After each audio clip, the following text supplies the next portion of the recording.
Shivanshu recording studio बानावर बिशुनगंज। प्रेम से बोलो शिव शंकर भगवान की।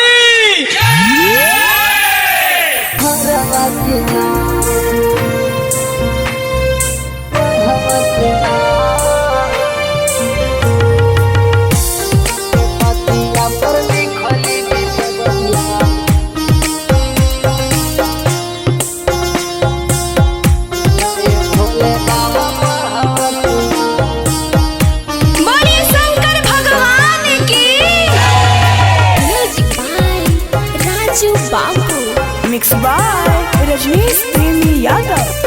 बेले के पतिया पर लिखली विपतिया, बोला ये भोले बाबा पढ़वा की नाम। बेले के पतिया पर लिखली विपतिया, बोला ये भोले बाबा पढ़वा की नाम।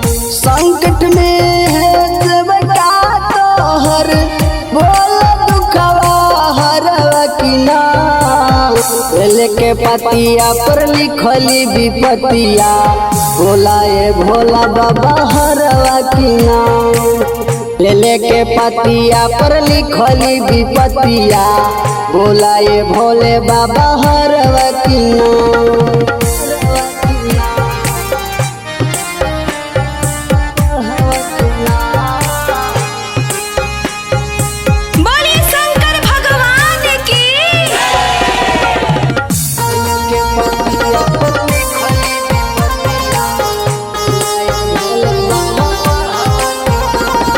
ले बानी तुम्ही सबके करेला बेड़ा पार जी, तब काहे परेशानी तू ही दिखे ना हमार जी।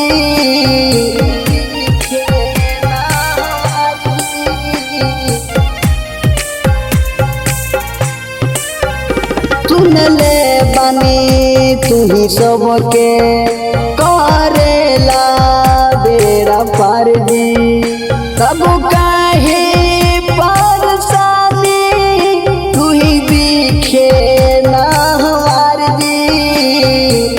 दुख भरल जिंदगी में हमारा, बोल सुखवा भरवा की ना। बेले के पतिया पर लिखली विपतिया, बोला ये भोला बाबा हरवा की नाम।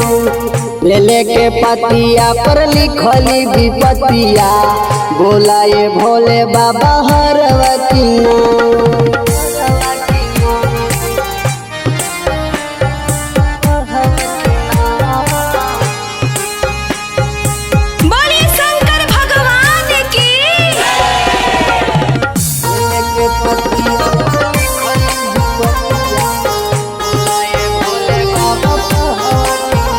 भोरे भोरे जल लेके हम यही तोहर दुआरी, और जी तू सुन लो ए बाबा त्रिपुरारी।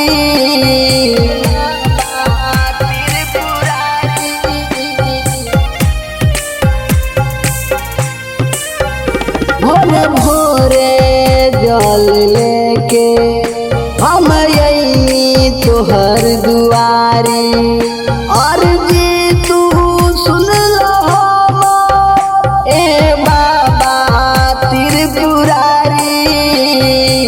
ललन प्रेमी पर अपन ध्यानवा, बोला ये भोला बाबा भरवा की नाम। बेले के पतिया पर लिखली विपतिया, बोला ये भोला बाबा हरवा की नाम। बेले के पतिया पर लिखली विपतिया, बोला ये भोले बाबा हरवा की नाम। शिवांशु रिकॉर्डिंग स्टूडियो बानावर बिशुनगंज।